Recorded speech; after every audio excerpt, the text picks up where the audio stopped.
डनकाशी news channel, सच है तो बोलेगा। वाराणसी के रामघाट पार शिल्पन्यास में हिंदी के प्रसिद्ध कवि और गद्यकार प्रोफेसर श्री प्रकाश शुक्ल ने कविता संग्रह रेत में आकृतियां पर एक विशेष संगोष्ठी का आयोजन किया गया। इस संगोष्ठी का उद्देश्य था कविता और शिल्प के गहरे संबंध को समझना और कवि की कला को नजदीकी से जानना। संगोष्ठी की अध्यक्षता प्रतिष्ठित समालोचक प्रोफेसर कमलेश वर्मा ने की, जिन्होंने अपने उद्घाटन भाषण में मूर्तिकला और चित्रकला के संबंध को रेखांकित किया। उन्होंने कहा, कला ही वह शक्ति है जो चीजों को सुरक्षित रखती है। प्रोफेसर वर्मा ने कवि की शिल्प कला पर विचार करते हुए इसे एक अमूल्य युक्ति बताया, जो हर कलाकार को बदलता है और समाज में सकारात्मक परिवर्तन लाता है। मुख्य वक्ता के रूप में बोलते हुए भोजपुरी अध्ययन केंद्र BHU के समन्वयक प्रोफेसर प्रभाकर सिंह ने संग्रह में कला और कविता के संगम पर अपने विचार रखे। उन्होंने इसे रेत पर आधारित संवाद और लोक के प्रति गहरे अनुराग का प्रतीक बताया। ये संग्रह स्वतंत्रता और समाज के जटिल संबंधों को उद्घाटित करता है। उन्होंने कहा, ये संग्रह स्वतंत्रता और समाज के जटिल संबंधों को उद्घाटित करता है। प्रोफेसर श्री प्रकाश शुक्ल ने भी अपनी कविताओं के संदर्भ में आत्मविभोर अपनाने की चर्चा की। उन्होंने बताया कि रेत पर आधारित उनकी कविताएं केवल बालू के कण नहीं है, बल्कि इनमें गंगा की संपूर्ण विरासत समाहित है। उनका कहना था, शिल्प किसी पदार्थ को आकार देता है और उसे मौलिक जीवन प्रदान करता है।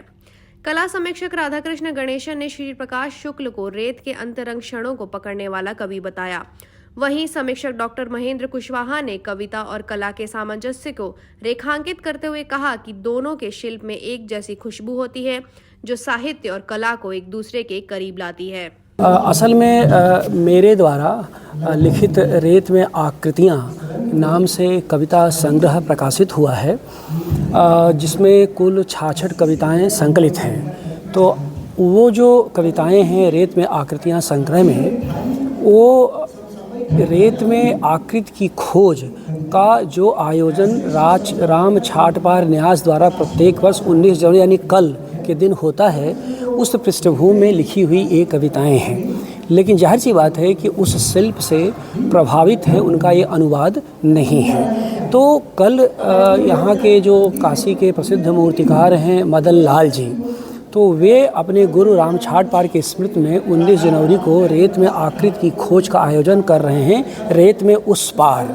तो उसी की पूर्व संध्या पर इस पुस्तक के बहाने कविता और शिल्प पर एक आयोजन राम छाट पार न्यास के मुक्ताकाशी मंच पर हो रहा है। इस कार्यक्रम की अध्यक्षता कर रहे हैं प्रसिद्ध समालोचक प्रोफेसर कमलेश वर्मा, और उसमें वक्ता के रूप में काशी हिंदू विश्वविद्यालय के भोजपुरी अध्ययन केंद्र के समन्वयक प्रोफेसर प्रभाकर सिंह हैं, कलाविद राधाकृष्ण गणेशन हैं, आलोचक विंध्याचल यादव हैं, महेंद्र कुशवाहा हैं, रवि शंकर सोनकर हैं, युवा अध्येता ग्रुप में नई पीढ़ी के बहुत ही चर्चित समीक्षक आर्यपुत्र दीपक हैं, मनकामना शुक्ल पथिक हैं। ये लोग आज इस कविता के बहाने, इस कविता संग्रह के बहाने कविता और शिल्प के आंतरिक संबंधों पर बातचीत कर रहे हैं। कल सर जो रेत पे आपका कार्यक्रम होगा, कितने बजे होगा, कहाँ पे? कल 19 जनवरी को रेत में आकृति की खोज का जो आयोजन होगा वह गंगा के उस पार रेत में होगा, जिसमें लगभग 300 कलाकार नए पुराने मिला करके बालू से, गंगा के रेत से दिन भर आकृतियाँ बनाएंगे। वहाँ जाने के लिए रविदास घाट से नाव मिलती है जो गंगा उस पार पहुँचा देती है, और जाहिर सी बात देखने लायक वह 2 बजे के बाद होता, 2 से 5 के बीच आकृतियाँ तैयार हो जाती हैं, तो वो देखने लायक होता है। और मैं आपके माध्यम से, आपके चैनल के माध्यम से समस्त श्रोताओं को, दर्शकों से अनुरोध करता हूँ वे ज़रूर देखें।